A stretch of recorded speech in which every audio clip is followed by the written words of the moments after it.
Tonight we're going to be talking about comic book stuff, but not the comic books that you read, the comic book stories that you can watch now with all the different media going on.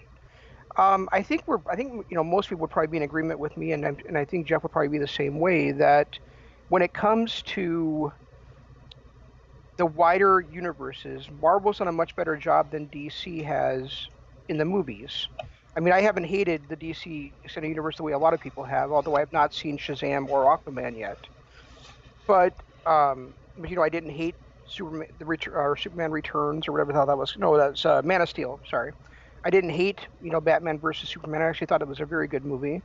I didn't like Wonder Woman as much as a lot of people didn't. I didn't hate Justice League the way a lot of people did.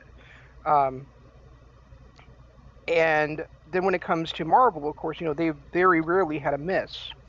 But then when it comes to TV, I think that the Arrowverse and the stuff going on DC Universe is a lot better than most of the Marvel stuff we've seen. Agents of Shield has had its moments. Daredevil was great. Jessica Jones has been up and down for us. I love the Punisher, and I really enjoyed what I saw of Luke Cage. But Iron Fist was terrible, and the Defenders I couldn't watch. So to me, it's exciting that there's more DC TV stuff coming up. I think that's and by the way, you're listening to us live on YouTube. Go ahead, hit the subscribe button, ring the notification bell. We're trying to start doing this live thing on YouTube again once a month, and if I had watched what I was supposed to watch, you wouldn't have gotten this brilliance. So be happy that this is the route we're going. But as far as I agree with you where I think the Marvel Universe has kind of struck gold in the movies. I also think they've had a good decade on DCU. Iron Man was fun, but then they went on a string of not so great movies until the first Avengers. So, they've had their hits and misses too, and it just took them time to find their footing, and now they own that footing. I agree with you on the Marvel TV shows not being as good. Daredevil was good. Outside of that, it's the only one that I can honestly say I would sit down and watch a second time. The rest of them were. I enjoyed Iron Fist more than most people. I enjoyed the Defenders, just thought it was too short, but ultimately I didn't really enjoy much of them. On the other side, I've liked the movies for the most part. I too didn't like Wonder Woman because even though Aquaman was in an origin series or show, it seemed to be more present day, where the Wonder Woman one was just kind of, the majority of it was done in the World War II. Yep. So it kind of lost me because I didn't need to see a nostalgic Wonder Woman movie. I actually really liked Aquaman. I thought that was well done. I liked the Superman, Batman versus Superman, and Justice League. I thought were all well done. So, and I just absolutely love the Arrowverse. I love every show I've seen. They've got moments, but like any TV show does. But I'm watching. Right now, I'm halfway through season 1 of Supergirl, and I've loved it. I just started Legends, and of course, I've seen season 1 and 2 before, so I love that. Never seen Arrow before, and I'm halfway through season 4 and halfway through season 2 of Flash, and it's just I love every single one of them. How many years did I beg you to watch Arrow? Yeah, but I was always into other stuff, so now I just kind of I decided not to watch anything else. I was going to watch that, and that's part of the reason why we didn't get Lock and Key done for this week, is because I binge watched DC TV all weekend. Yeah, when it comes to the comics, I've always been a big Marvel guy. I was always the X-Men, Captain America, the Avengers, Spider-Man, but I really have am really into DC when it comes to the television properties, and their animated movies are fantastic as well. When it comes to the Arrowverse, for me, I think that Arrow and Black Lightning are absolutely outstanding television programs.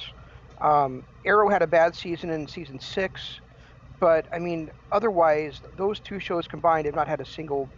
Every other season with those two shows have been outstanding. Flash is okay to me. Um, Supergirl, I thought was, started off rough. The first season ended great. And then my two favorite characters on that show, the actors didn't want to move to Vancouver when the show moved from CBS to the CW, and so it kind of started again with me not having anybody in the show to root for, and I just could not like stomach watching another season of it. And the Legends of Tomorrow, I think, is very good. So See, and I've liked Legends, I've liked Arrow. I personally like the campiness of Flash. Supergirl has been kind of hit and miss for me. I think that's the one that I've disliked the most. she's just so whiny.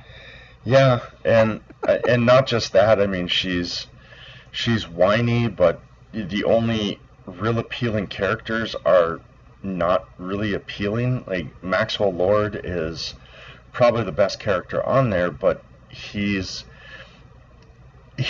at that point where you kind of want to cheer for him, but you want to hate him at the same time, and you can't figure out which one you want to do the most. Maxwell Lord and Cat Grant were the best characters on that show, and they haven't been back since season one. Oh no, see, you ruined it for me. I thought you were on season two already. I'm sorry. Nope, season one. Okay, my bad. No, I knew about Maxwell Lord, but I didn't know Cat Grant was gone. That kind of makes me sad because I like her a lot too. Yeah, what I've read is that those two actors, basically they didn't want to move from New York City to Vancouver, British Columbia, to do the filming. So.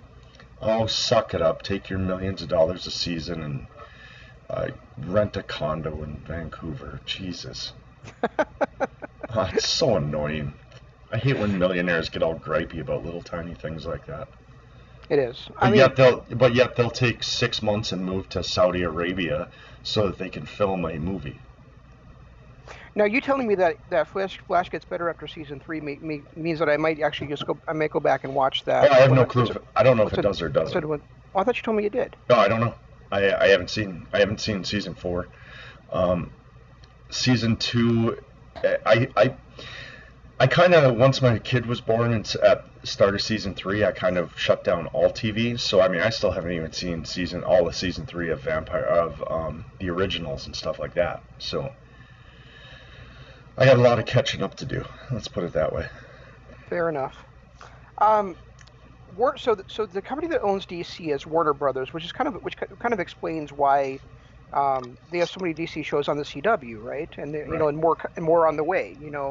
In case you don't know, Stargirl is starting next month on both CW and on DC Universe. Technically a DC Universe show, but I think it's like the next night or a couple nights later it airs on the CW. I think it's part of the Arrowverse. It's created by the same guys that are running it. So I think it's part of the Arrowverse, but it's actually going to air first on DC Universe, and then coming this fall, there's going to be a Superman and Lois, assuming that people can film TV again. Superman and Lois is going to be spun off from Supergirl into their own show where they're basically raising kids and how Superman, is as a father, that kind of thing. And then there is a possibility still that Arrow will continue in a spin-off called Green Arrow and the Canaries, with his daughter, of course, in the role of Green Arrow. So, Interesting. yeah. So I mean, the Arrowverse is not going anywhere anytime soon. But in addition to, but Warner Brothers also, in addition to having a stake in the CW, they also have their streaming service I mentioned earlier a couple times, DC Universe, that already has 3 live-action original series on there in Titans, Doom Patrol, and Swamp Thing, in order of their airing. And they also have animated original series in Harley Quinn. Now, what's interesting is that Warner Brothers has a new streaming service now starting next month called HBO Max. It's Warner Brothers and HBO combining to have a series. As we know, Jeff, and as we've covered up before on here, HBO already has a history of doing DC shows with Watchmen, which we both highly recommend. Now they're developing some new DC series for HBO Max, which will be $15 a month and is and you're able to kind of roll your HBO Now subscription into that. If you bought it directly from HBO, if you didn't, you have to cancel it and then buy it again. It's a whole weird thing they're doing, and I guess eventually they might have it as a free service with ads as well. But they've got a big DC universe they're going to be expanding onto there, which is pretty exciting to me considering how much I've liked most of the DC television properties. And you've not heard of any of this, right? No, I haven't. But now hearing that it's going to be a separate streaming service that I'm going to shell out another $15 for, I'm not as excited as I was. Well, you already have HBO, right? Yeah, but I get HBO free with my AT&T, so I can't, I'll have to pay an extra $15 for that. Actually, you won't. If you have HBO already through AT&T, you get it for free. Oh, okay. Well, then I'm okay with it. I'll have to pay $15 for it, but you won't have to. Then I'm okay with it. Of course you are. And it's it's not just like superhero stuff. I mean, they're also going to have like the old Friends episodes, the Blacklist, a whole bunch of stuff. Oh no, I'm sorry. The Blacklist is going to be on the NBC. I get confused because the Peacock is also coming out soon. And yes, that's what NBC streaming service is called, is the Peacock. So, or just Peacock, but yeah. Ugh. Right. Just call it cock. All right, so I think you know, Jeff, and maybe you don't, but I know I've mentioned it before. My favorite DC Comics hero is... I don't remember. Green Lantern. Well, yeah, I think he might be everybody's. And he is getting his own show on HBO Max. Please tell me it's Ryan Reynolds. Please tell me it's Ryan Reynolds. I highly doubt it's Ryan Reynolds. Damn. It's spearheaded by Greg Berlanti, though, who's the producer behind all the Arrowverse shows, which is exciting. I don't even know who this is going to focus on yet. It could be, it could be Kyle Rayner, it could be Jon Stewart, it could be Guy Gardner, or it could be, of course, everybody's favorite Hal Jordan. I don't see how it can't be Hal Jordan. Why is that? Well, it would be like if somebody else started out as Iron Man. I think everybody's kind of learned the mistake of not having Hank Pym as Ant-Man. I don't know. Maybe Jon Stewart, it's Jon Stewart, isn't it? Yeah. Maybe him, but I think it's got to be Hal Jordan. Unless they're trying to distance themselves from the movie. Well, there's also the Green Lantern Corps movie coming out at some point as well. I think, was that later this year as well? I think so. I think the two DC movies coming out this year are still Wonder Woman 1984 and Green Lantern Corps, if I'm not mistaken. So, I mean, it could spin something off of there as well. It doesn't really say in this article. But, yeah, I would say, if it's not Hal Jordan, it's got to be Jon Stewart. And, the reason for that would be try to have some diversity in the lineup, that you've got a black superhero in the DC universe on that channel. Yeah. But I love the idea because, I mean, it's for those who don't know, and if you don't know, shame on you. Green Lantern is like basically an intergalactic cop. He's a member of the Guardians. He's out there, he defends our sector, but he's also out there doing intergalactic adventures. It's pretty exciting in my opinion, to have like a high-budget intergalactic superhero show on HBO.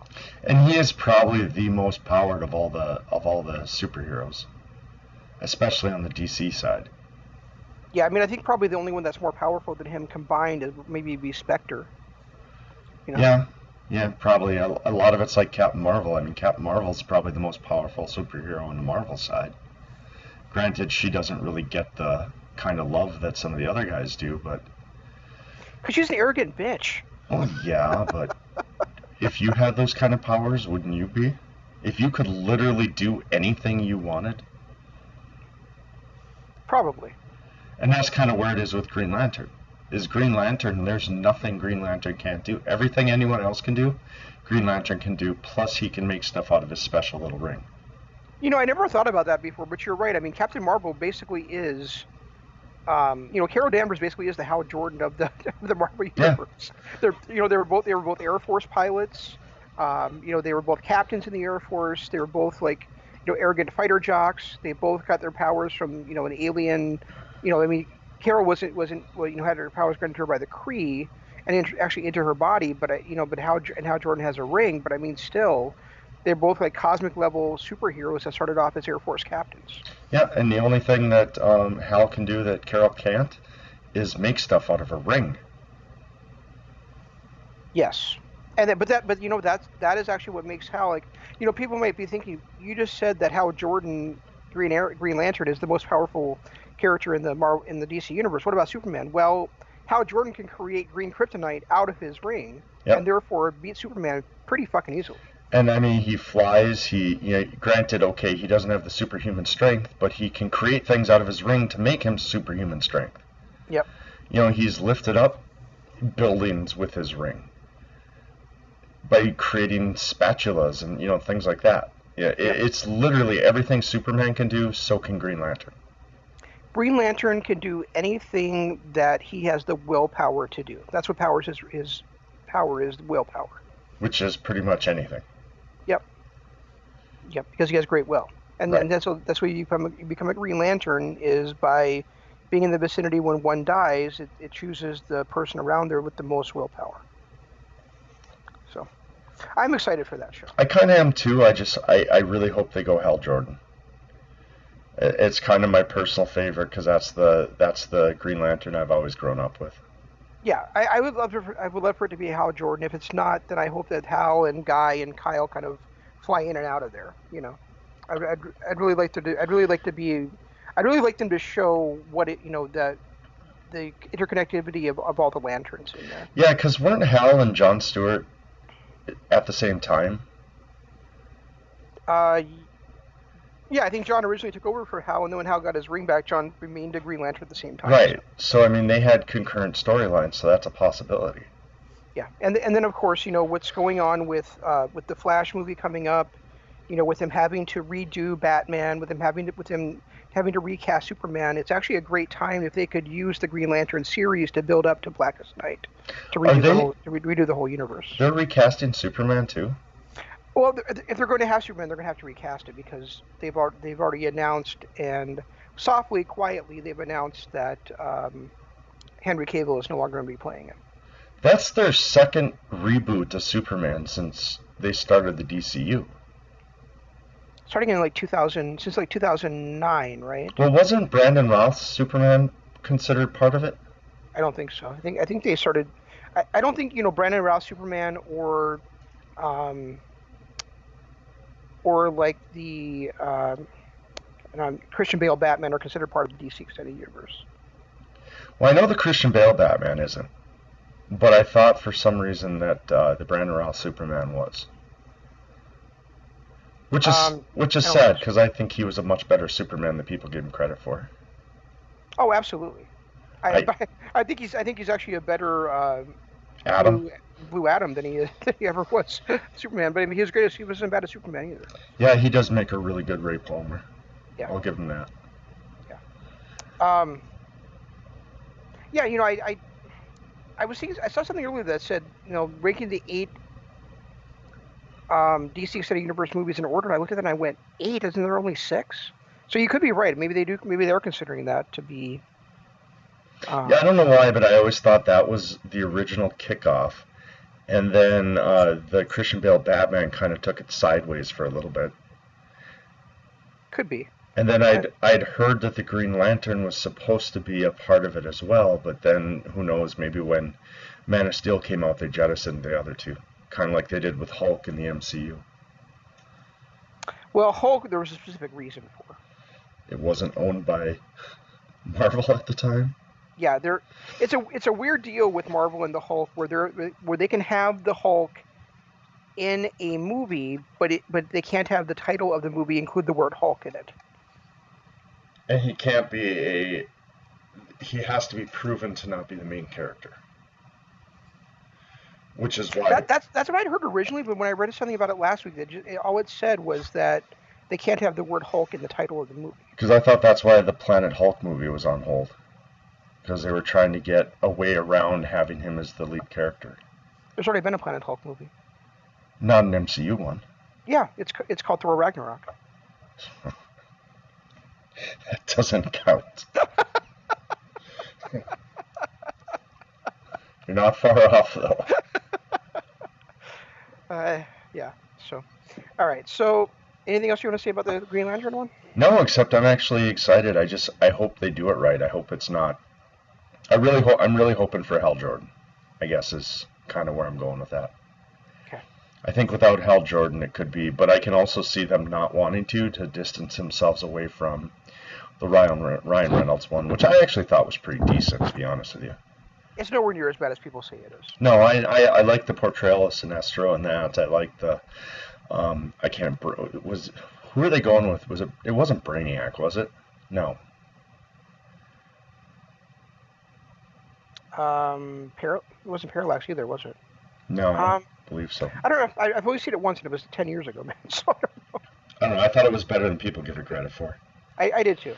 I mean, if it came on my TV right now, I definitely would not turn it off. No, I actually own it, to be honest. Okay.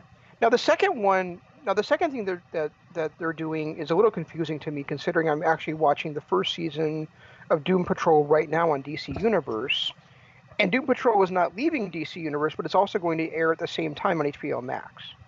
So that's very odd to me. So Doom Patrol season 2, and I realize you have not seen Doom Patrol at all yet, but it's already told you it's the fourth wall shattering tour de force of just joy and fun, and it's so good. It's so good.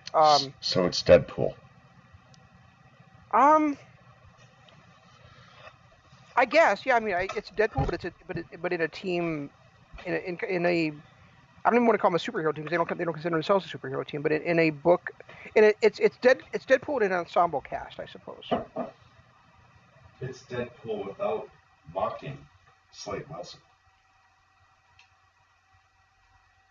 No, because he's not on that show. He's not allowed to be on. He's actually on Titans and not Doom Patrol. Oh, okay. Yeah, I mean you've got Robot Man, you have Negative Man, you have Elastic Girl. Yeah, the Negative Man. You have isn't that what I said? Yeah. Okay. You have Elastic Girl, you have Crazy Jane, and you have Cyborg in there. So Cyborg's always been an interesting character to me. yeah, it's interesting because he kind of comes in there as a friend of the Chief. You know, Neil. I'm trying to think of Neil's last name, but it's basically like Doom Patrol. You know, was kind of pitched to me when not directly, like when I had read about it, it's like the DC's answer to the X-Men, and it really is. I mean, they're not mutants. They all got their powers through some kind of an accident or a freak happening or something, but they all live in a mansion. They're kind of being taught to control everything by this professor, and the professor's in a wheelchair and crippled. So I mean, it basically is like the X-Men. Well, part of that is not the X-Men. The fact that they got their powers by accident.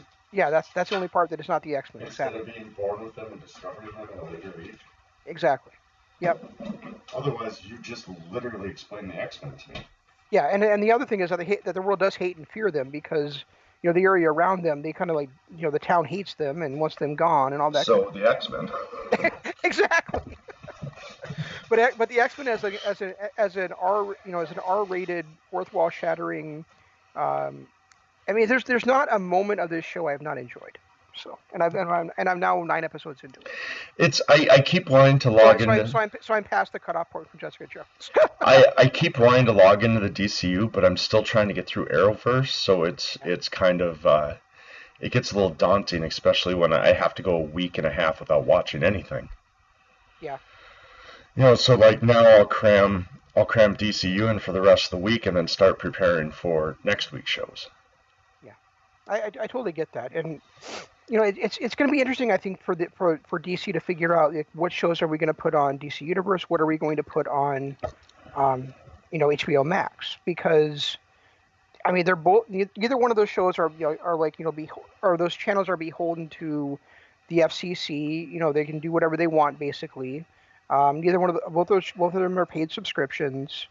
So I mean, if DC Universe were to stop being what it is right now, I'd probably watch the stuff I want to watch and then get out of it.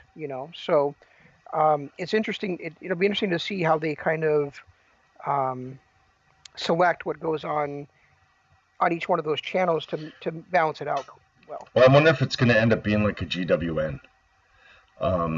where Impact was GWN, then came out with their own thing, and then eventually GWN just went away. I wonder if it's going to be a lot like that, where the DC Universe will just kind of fall under the HBO umbrella. That'd be fine with me as long as they keep the comic book stuff there too, because that's a great thing about DC Universe is that you could also, it's like it's like an all-encompassing connected thing where you have most of the comics, you've got a daily show where it talks about all things happening in the comics and the TV and the movies, and then you've got like all the animated movies on there. You've got some of the live action movies on there. You've got the live action shows. You've even got stuff like Constantine that was on NBC originally is on there. So. Right. Well, that was a Warner Brothers thing. That was just I being rented to NBC, from what I understood. I know, but I'm just saying that even that's on there. So it's. I mean, I could eventually see them just rolling, especially if they're kind of. It's almost shooting themselves in the foot because they're kind of splitting hairs here with four if you count the CW, 4 separate streaming services. What's the fourth? Well, CW, HBO, DC Universe, and now this HBO Max. Yeah, I don't know why you would sign up for HBO Now or HBO Go instead of signing up for HBO Max. Well, I mean, it depends. I mean, if HBO is going to have the movies and HBO Max is going to have the TV shows, then it's a whole different thing. Oh, I hope I didn't make it sound that way. HBO Max is also going to have all the stuff that HBO has. Oh, well, then it's just going to be the new HBO. Right, exactly. Okay, so but still, that's 3 streaming services as opposed to 1. Yeah, I agree with that. I mean, I don't know why. I don't know. I guess if you're a huge DC fan, you kind of have to have both of them, right? You pretty much do, yeah. The other thing they're doing, and I'm not sure that's in this article here, but the Batgirl series that started this past fall on the CW, all the other CW shows as part of their existing agreements with Netflix, I think it's 8 days after their season is over on the CW, the entire thing goes on a Netflix for streaming. Batgirl is different. Or is it Batwoman? Batgirl. No, it's Batwoman, isn't it? I don't know. I thought it was Batgirl. It's Batwoman. Sorry, it's Batwoman. So Batwoman is different. Batwoman will actually go directly to HBO Max once its season is over. Which kind of nails me because I've been watching everything on Netflix. So now if I want to watch Batwoman, which I do, I'm gonna have to get HBO Max just to watch that. Can you filibuster for a second? My kid is like calling me. Oh, is that why he was ringing? Yeah. Okay. So I'll make it quick, but just filibuster for a few seconds. All right. So I mean, it's interesting. That's the other thing with HBO Max is I think eventually once the streaming deal with Netflix is over, and I don't know how long that lasts for, I think if you want to watch all the stuff in the Arrowverse and you want to have it in perpetuity on a streaming service, it's no longer going to be on Netflix. It's going to be on HBO Max. So, right now, Netflix has a lot of superhero stuff. It's got Agents of S.H.I.E.L.D. It's got the Netflix Marvel series like Daredevil, Punisher, Iron Fist, Power Man, Luke Cage, which is Power Man, and Jessica Jones, along with that Defenders miniseries they did. They've also got Lock and Key, which is a comic book property. They've got a couple of shows that they've done on their own. And then they have all the Arrowverse shows on there right now. And then they also bought a comic imprint. I can't remember the name of it at the moment, but they bought a comic imprint a couple of years ago to develop properties based on those comics. But I think eventually their Marvel Netflix shows are going to roll over into Marvel. I already read last week, and I sent Jeff the article that the Punisher, Daredevil, Jessica Jones are now, the rights of those have reverted back to Marvel, so they can continue actually even with the same showrunners and actors and everything. So John Bernthal can roll back into being the Punisher for Marvel. What that would look like on Disney Plus, I have no idea, because With Disney Plus, is it going to be a toned down version which will not be any good, or could they possibly put it on Hulu where it would still be the amazing show that we already saw from them? Or and the same thing with Daredevil and with Jessica Jones. I mean, I think those properties would work very well on Hulu. I don't think they'd work very well on Disney Plus. And that's kind of my concern with Moon Knight as well. Is when that starts up, Moon Knight really should be an R-rated, crazy type of show, and I'm not sure that's going to work on Disney Plus, but I'm willing to give it a shot because it's a Marvel character I really love. But my point here is that if the DC shows like in the Arrowverse eventually move over to HBO Max because that's who actually owns those shows once the licensing agreement is over, and the Marvel shows then roll over into Hulu or into Disney Plus because of that existing agreement. Right now, a foundation of Netflix's viewing right now is no longer going to be there, so they need to kind of build up those properties on their own eventually. I'm assuming Jeff isn't back yet because he's not commenting on that. So, Doom Patrol, I think, is an excellent show. Titans is great. I personally, as much as I love the Titans, think Doom Patrol is even better. There's, like I said earlier, there's not been a second on Doom Patrol I have not enjoyed the hell out of. The villain / narrator is very rarely seen, but he's heard in pretty much every episode. Mr. Nobody, played by Alan Tudyk, who was also the pilot on Firefly. He does a great job in that role. And, I look at that and I think, the only two guys that I think would do a better job there are already in the DC universe, as characters as well. I think Mark Hamill would have done a great job there. He, of course, is the Joker in Batman the Animated Series, and he played, I think his name is TikTok, maybe, in The Flash. And now I can't think off the top of my head who I thought would also do a good job in that role. But yeah, Doom Patrol is definitely something you should watch. It's worth paying the $10 for a month just to watch Doom Patrol and Titans for sure. Well, it's like I said, it's on my list. I just really want to get through the Arrowverse first. I don't want to stop and start like I've been doing with Supernatural for 15 years. Yeah, I understand that. I'm not big into binging things, so I kind of like to watch every other episode. So that's kind of why I started doing the Arrowverse in order. Yeah. So I'm not watching just straight Arrow. I'm mixing in Flash and Supergirl and now Legends into it, so it makes it a little bit more tolerable, but it's a whole hell of a lot of hours of TV. Yeah, definitely. All right, so rolling into what's next on here is very interesting. So this is going to be something that's actually tying. I mentioned earlier that Green Lantern might tie into the cinematic universe, and we might get Blackest Night stemming from there, which would be amazing. To put a pause on that, are they going to do that? Because they've refused to do that with the Arrowverse and every other DC TV show. They want to keep the DCU cinematic universe and the DCU TV universe separate. So that's why we don't get that Grant, whatever his name is, I can't think of his name, but the guy that plays Flash, he's not the Flash in the DC in the cinematic universe. Yep. Are they going to tie everything in, or are they going to keep that stance where they're just going to be separate universes? Well, I don't know if they're going to tie everything in, but they are tying in Aquaman. So Aquaman, King of Atlantis is a 3-part adventure series slotted exclusively for HBO Max. It's an animated show, but it's an animated show continuing on from the events of the Aquaman movie. But it's animated.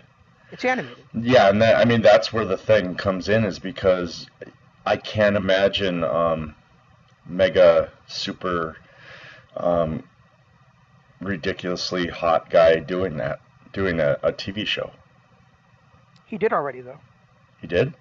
Yeah, he was Khal Drogo in the first season of Game of Thrones. Yeah, but that's where he got to start. Now that he's a mega movie star, it's a whole different deal.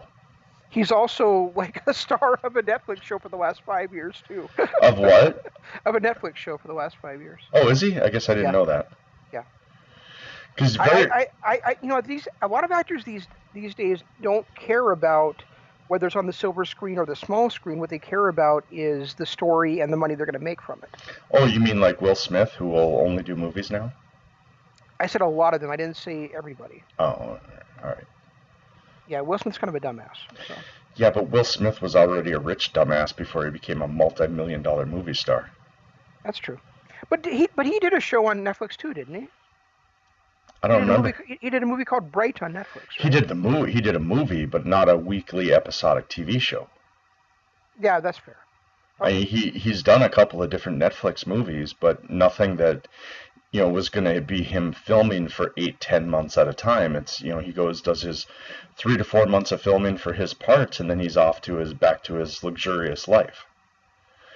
I think the other thing you have to consider when it comes to this stuff is that CW, yes, the CW is half owned by Warner Brothers. That's absolutely true, but it's not like they have overall say in everything going on with that show. Whereas now with this HBO Max and with DC Universe, it's wholly owned by Warner Media Company, and so they could easily tie those shows in together without any fear of something that's done on one show overriding something that's done on another show. And see, that's what I was saying about the MCU. They ran it, and they're still kind of, for the most part, running into those issues with Spider-Man and X-Men.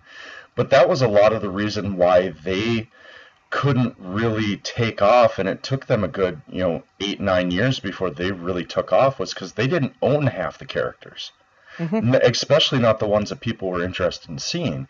So they, as a comic book fan, yeah, we liked Iron Man, yeah, we liked Captain America, but they had to build those guys up to the point where they were able to carry the cinematic universe. It wasn't like they were able to walk in and have the X-Men. Right.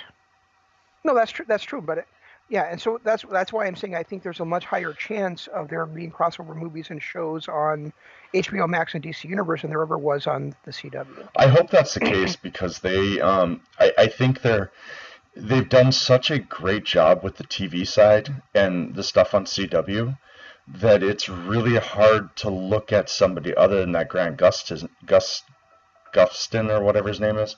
Grant Gustin, yeah. Yeah, and not think of Flash.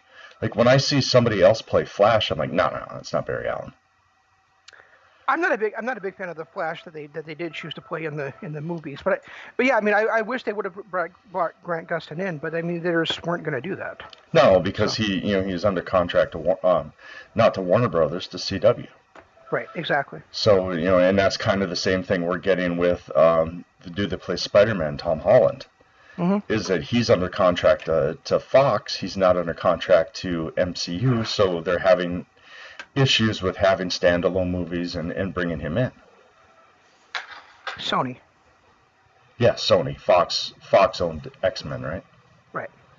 Fox owned X-Men and Fantastic Four. So now really Spider-Man in that universe is the only one that has not been rolled back into Marvel's banner.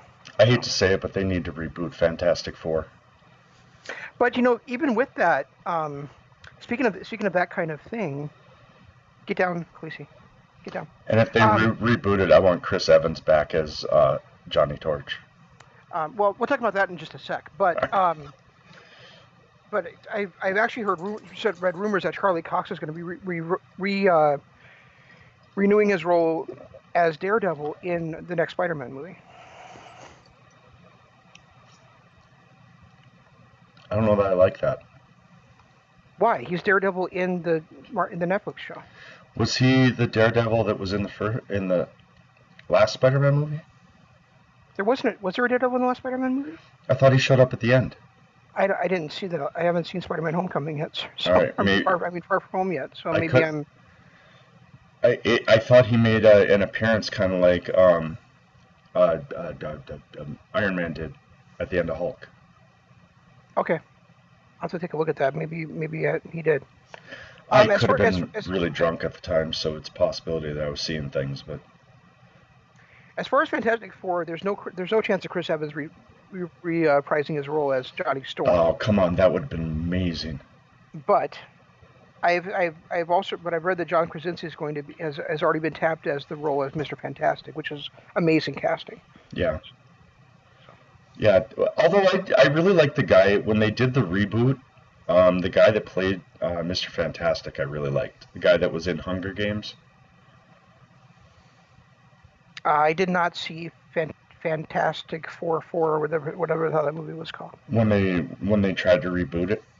Yeah, I didn't see that. Yeah, one of the guys that was in Hunger Games played Mr. Fantastic, and he actually did a really, really good job. I was happy with his performance. I didn't like who they got to play the other guys, especially Ben, but I enjoyed that. I enjoyed him. Yeah, I really think that what happens in the next Doctor Strange movie is going to play a lot into how they bring in the X-Men and Fantastic Four and those guys. All right, so moving on. I told you this might take more than half an hour just talking about this stuff. All right, so DC Superhero High. This one I'm not sure how I feel about, but it's being developed as a half-hour comedy series focusing on a group of high school students who eventually become iconic DC heroes. Didn't they try this as a comic, as a like cartoon at one point, not too long ago? It seems like they did. Yeah, the premise sounds very familiar to me. I know it. I don't know if it was. Oh, it was a game on your phone. It was a free DC game, one that you could download to your phone. I remember playing it. Okay. But you started out as just a regular high school student who ended up becoming Green Lantern and stuff like that. Oh, okay. Yeah, this is a weird idea to me. It's almost like Saved by the Bell in a superhero setting. I don't know that I want to see my favorite superheroes as teenagers. Yeah. I mean, we already kind of got Smallville already. Yeah, I was gonna say we already kind of got that with Smallville and a little bit with Lois and Clark. But I don't know that I want to see it on a full scale with a lot of superheroes, and that's the whole premise of the show. I don't want to see superheroes going to prom. No, and it's a weird idea too, because it's like all the superheroes just happen to go to the same school together. Well, yeah. I mean, come on. So I mean, I'll probably give it a shot, but I'm guessing I'm not going to enjoy it. And if they don't make it Smallville High, it's just not going to resonate. Yeah, that's true. Because remember, a lot of superheroes and supervillains all went to Smallville. Yeah. That is very true. All right, so let's skip that one now. Thank God. Right. That doesn't sound like a winner to me. No. DC's Strange Adventures. It's set to spotlight smaller and more obscure stories within the DC universe. Taking cues from the 1950s comic banner of the same name, Strange Adventures will be a one-hour drama.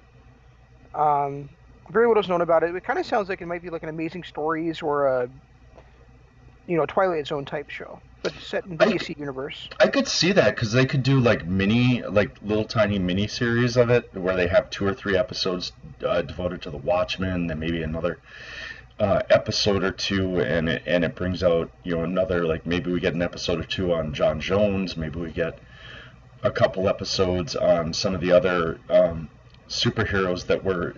I don't know if you ever saw the cartoon of Justice League where they've got like 415 superheroes and you only see one of them for a half a glimmer on one episode. I wouldn't mind seeing something like that where they expand on all these other superheroes that are out there. Yeah. Even if it's like a backstory episode, I wouldn't have a problem with it. And the thing is that it also gives them the opportunity to explore like other stories too, like just like say that Superman like saved a planet. Well, maybe somebody who that he saved on that planet, they tell a story about, right. or like maybe he saved somebody that eventually grew up to be a doctor and saved somebody's life, or cured like a big disease, or something like that. So Yeah, that wouldn't be a bad thing. I think I'd rather see the oh my God, what is with people calling me tonight? Um, it's perfectly okay not to answer your phone. yeah, this time I'm not going to because I know it's not my kid. Okay. But I can't remember some of these like the they had their version of Adam. He was Adam. not like Ray Palmer's Adam. There was another Adam that like um, sucked up nuclear explosions.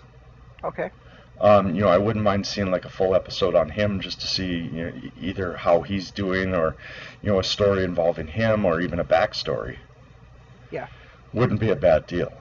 Yeah. Maybe even tell a story of like sometimes that a villain pulled something off without a superhero interfering. So, Yeah, there's that too. Like the one time Joker actually got something done. yeah.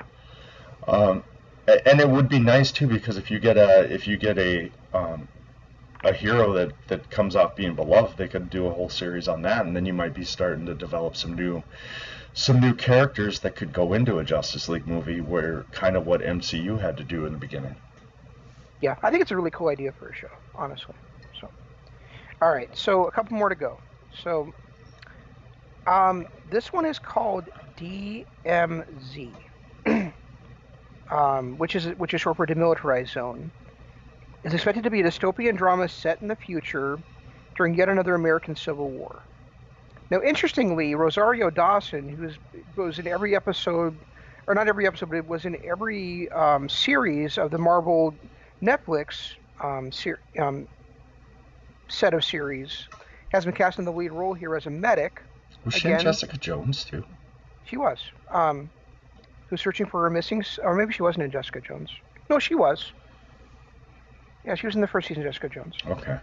As a medic who's searching for her missing son. So she was a nurse in the Marvel show. She was a medic in the DC show. So that's interesting. It's a future project set in a dystopian future where kind of the world's falling apart and all that kind of thing. And it's not focused on a superhero. It's focused on a superhero friend. Right. Yeah, that could be interesting too, depending on how well they do it. I mean, are they gonna roll Daredevil and Luke Cage in there occasionally, or is it just going to be her kind of going around the world saving other superheroes? No, this is a DC show, so Luke Cage. Oh no, Daredevil, I was just saying that I was just saying that she was also in those shows. So. The actress, not the character. Yeah, I got it. It just took me a second. Okay. I'm not to confuse you. I'm sorry about that. That's all right. Life confuses me. All right. So yeah, that sounds interesting. Sometimes my own breath confuses me. But I kind of bookended this in a certain way. Like the first one is the show I'm most excited about because it's Green Lantern and Green Lantern's fucking awesome. This one, I think the way you're going to feel about it before you sight unseen is going to hinge on how you feel about J.J. Abrams. Personally, I love almost everything J.J. Abrams has ever done in the sci-fi fantasy realm. Lost, Fringe, the Star Trek movies, the Star Wars movies he's done. I realize he also did The Last Jedi, but I thought The Last Jedi was decent, whereas you hated it completely. So I don't know that I hated it completely. I think the way that the Force was portrayed in all of this in the new Star Wars movies was just so unrealistic compared to what we grew up with that I had a hard time with that, but I didn't hate the movies. Okay, fair enough.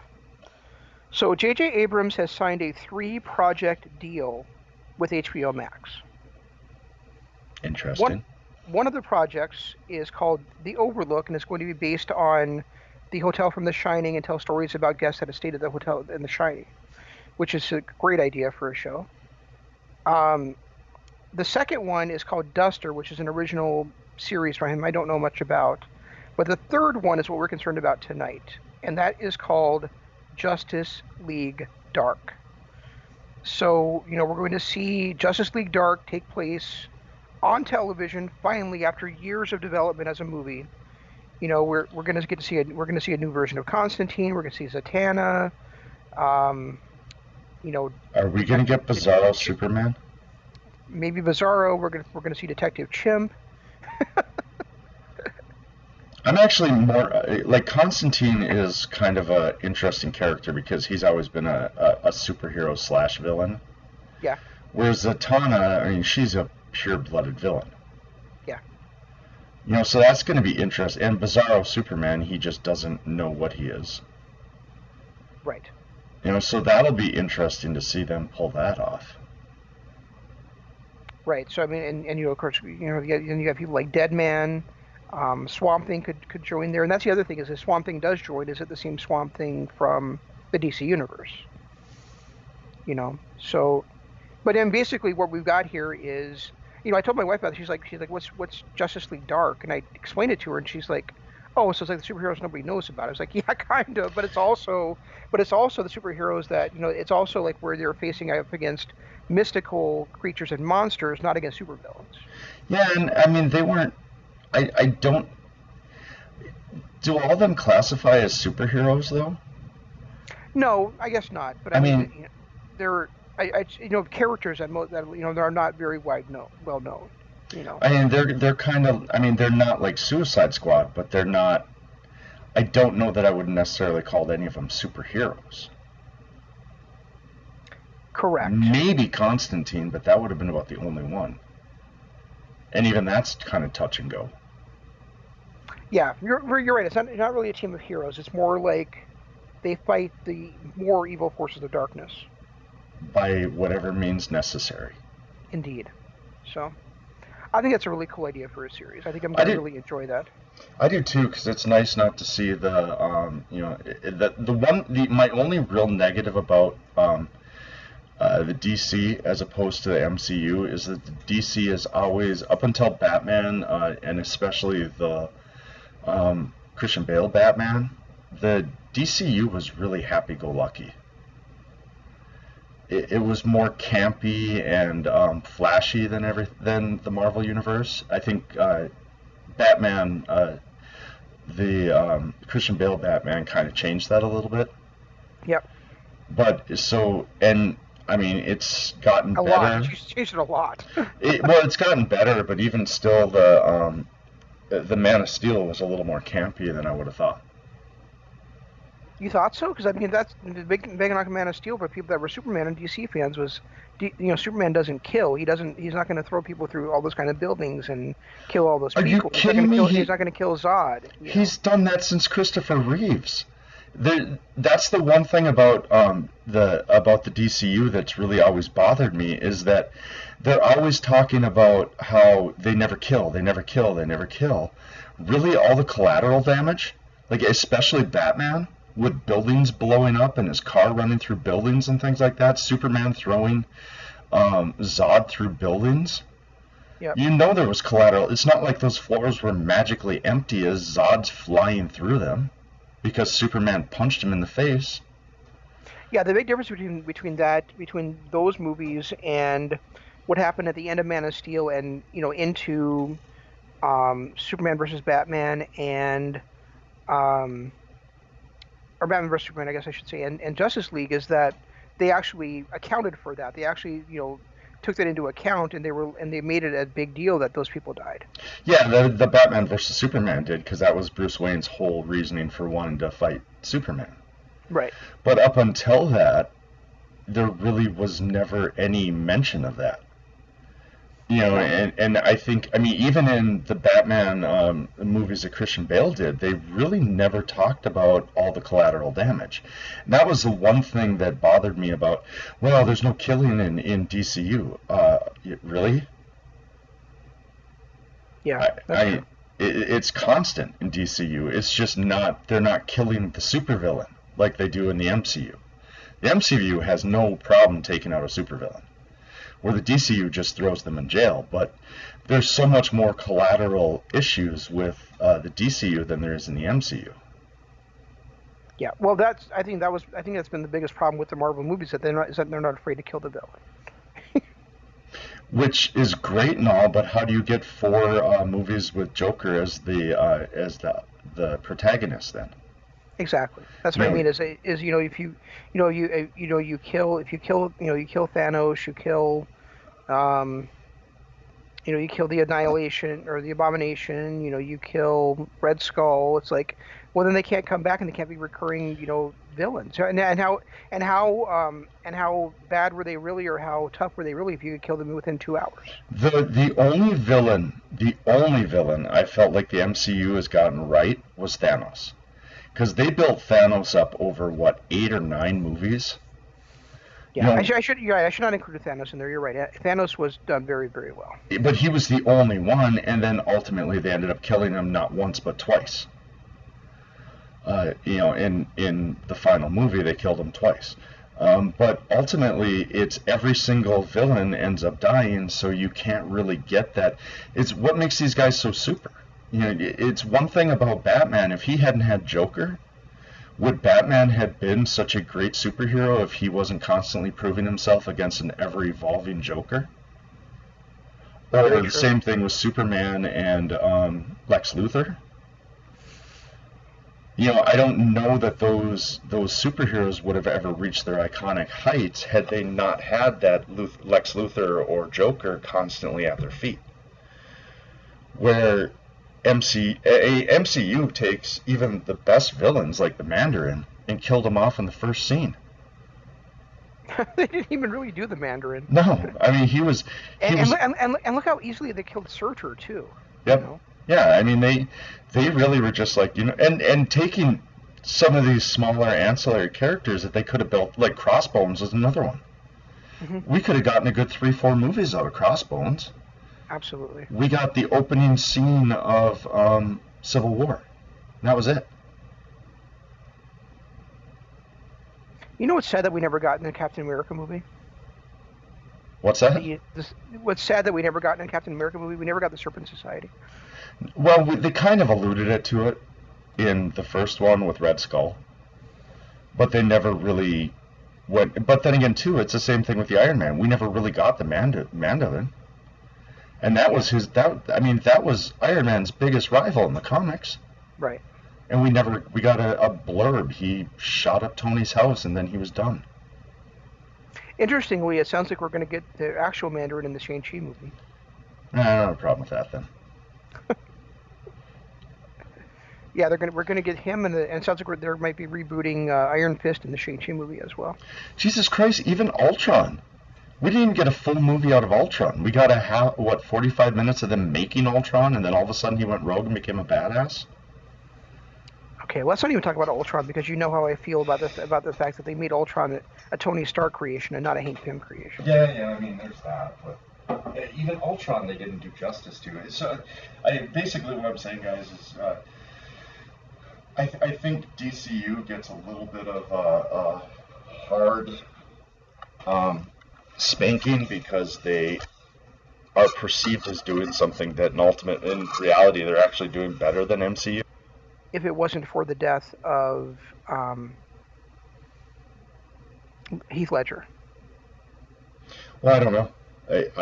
You're probably right. It probably because would have. because really the story of Bane should be epic, where Batman's back is broken, Dick Grayson has to take over as Batman because Bruce can't walk.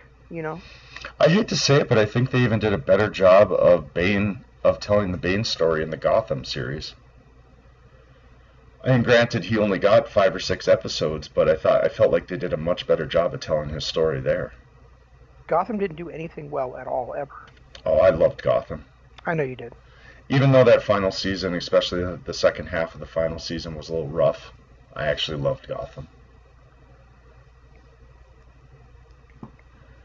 So anyway, those are the DC shows that are coming up soon. I'm pretty excited about most of it. So Yeah, I kind of am too now. Hearing about it, some of it I'm a hard pass on. I may only watch that high school one if I'm forced to. But I'm looking forward to the Green Lantern. I'm really hoping it's Hal Jordan. I'm looking forward to that Justice League Dark. That sounds like it's got some intrigue to it. Yep. And Doom. I part of the reason I want to download DCU and just kind of give up on Arrowverse is because I want to watch Doom so badly. But I'm really committed right now to Arrowverse. So. Yeah, there's no rush on it, man. But No, I mean, there's a rush. I need to do it now. but it really is. It really is a fantastic show. You know, I went through one time. If I went through just my Netflix um, watch list, I have 15 years of TV shows to watch. Yeah, yeah, I know. So the thing is like now that I mean I'll be perfectly honest. Like, when I'm sitting here at home and and I'm working, I've got the TV on and I'm kind of watching as I'm working. So I'm doing spreadsheets, I'm doing documents. It's not like I'm on the phone and I'm trying to sell things like you are or do customer service like my wife is. But I have the TV on. I'm kind of paying half attention, and even just paying half attention, I can realize how great this shit is. Um, but I mean, the thing is that like that's like I'm like what now when I'm done with the Arrowverse stuff, and again, I'm not sure I'm gonna put the flashback on. So it's like, do I go to Supernatural and finish that? Do I go to one of the one of the Netflix things that's been building in my queue that I haven't watched yet, like Travelers, or Dark, or any of that stuff? I don't. Speaking of the DC universe, and it's only because it's top of mind, and I actually brought it up to you today. They really did a horrible, horrible job of bridging the gap between Arrow, Flash, and Legends. I mean, they introduced the characters on those two shows, but they never really bridged the gap. They did kind of on Arrow a little bit with with during the opening scene of Legends. They had Sarah Lance go and talk to her sister Laurel, and they had Ray Palmer go and talk to Oliver. But Henry Stein, Captain Cold, Leonard Snart, these were big parts of the first two seasons of Flash, and they just kind of disappeared. Yeah. Well, I mean that's the thing with Flash. The thing I'll say about Snart on Flash, Captain Cold, is if it hadn't been for that arc that he had on the second season of Flash, he never would have been a candidate for the Legends of Tomorrow. Well, that kind of started in the first season where he was turned into be he made that deal with Barry and then saved Barry's life at the end of the first season, and then oh no, you're right, that was the beginning of the second season. Yeah. And then they saved his sister and all that stuff. Yeah, so there was a lot of character arc that made him a candidate for the Legends, but at the same time, I would have liked to have seen some kind of send off on Flash that we never got to see, especially with Dr. Stein. Because the first half of season 2, he was I mean, okay, yeah, after he first joined with Jefferson, they did fly off to Philadelphia, but then why were they all of a sudden back in Central City? I don't know. That was one little disappointment that I've seen so far. Yeah, which season was it that he had that great quote on the Flash? Which one? Most of what Stein said was great. No, not Stein. Leonard Snart. Oh. Oh, there it is. I didn't remember what season it is, but it doesn't matter. There are only 4 rules you need to remember: make the plan, execute the plan, expect the plan to go off the rails, throw away the plan. Follow my lead, you'll be fine. Yeah, that was season 1. I think that might have been his first episode when they ended up stealing the cold gun. Well, that's when he's teaming with Barry. I know it. He's explaining to Barry how they're going to steal something.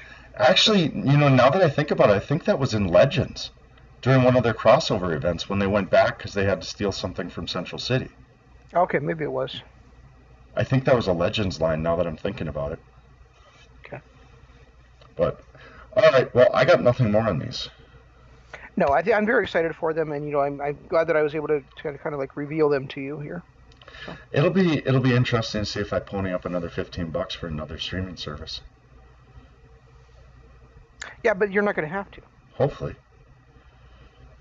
The articles that I read said if you have HBO as part of your cable package, you're not going to have to buy it separately. Okay, so if you I use HBO Go because I get it. DirecTV is owned by AT&T, and by having DirecTV, I get something off my phone bill, plus I get free HBO for life. So yeah, I think it's having the HBO for life that gets it to you. Okay, well then I'm okay with it. Especially if they're going to use that to eventually get rid of HBO Go. Which it sounds like they are. They're getting rid of HBO Now, not HBO Go. Same thing. It's not the same thing. So then this HBO Go is the mobile service if you already have HBO as part of your cable package. okay, HBO Now is if you buy it as a standalone streaming service. right. So HBO Max is replacing HBO Now, which then is essentially going to be HBO Go as well. Possibly. So I'll probably already have it without even thinking. Which is good for you. Very good for me because I can't, I don't want to think anymore. All right, well, kids, that's all I've got. Check out our Patreon page, Kingdom of our Patreon, www.patreon.com/Kingdom of Honor. Lots of stuff on there. We've got our archived content for all of our Kingdom of Honor and Dynamite After Dark shows.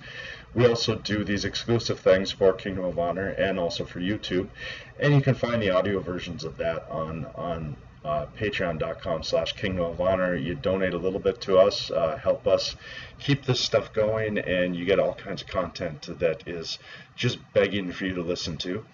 Also, if you are listening on YouTube, we greatly appreciate it. Go ahead, share with your friends. Make sure they all come over to us and hit the subscribe button and ring the notification bell, because we do the live stuff here at least twice a week.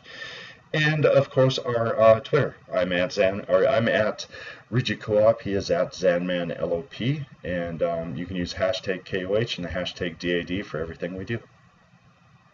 And especially right now with this what's going on in the world, it's important that we take care of each other. We're good to each other, so let's make sure that we do that. And remember that it's never goodbye. No, don't you even start with me today. I'm not in the mood. It is time for goodbye. Start what? What are you talking about? It is time for goodbye.